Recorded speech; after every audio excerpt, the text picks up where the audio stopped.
Hi, in today's tutorial, I'm going to show you how to block contacts on the Skype application.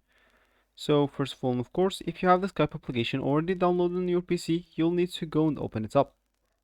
If you don't, you'll need to go and open whatever browser you are using on this PC, maybe on your PC.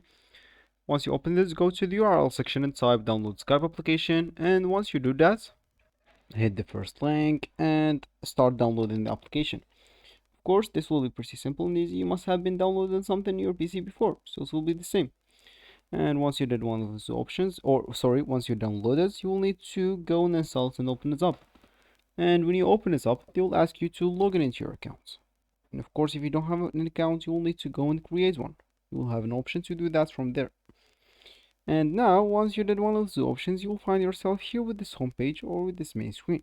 And as we said in the beginning of the video, we would like to actually block a contact on the Skype application. So of course, if you want to do that, first of all, you would like to go to the contacts option at the top left corner. So of course, for you here, you'll have you will have lists of your contacts here.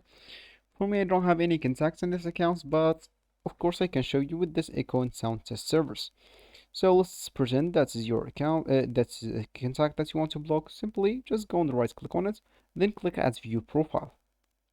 This will open this window for you. Of course, when you are here, simply if you want to block the contact, just go and scroll down and you'll have this option to block the contact. Click on it, and of course you can even report abuse from this person if you want by enabling this option. You can tell them what's happened with you, or you just would like to turn it off and then block. And as you can see, this contact is blocked, and you can actually unblock it if you want. So that's actually for this tutorial. I hope you like it. Thank you guys for watching and goodbye.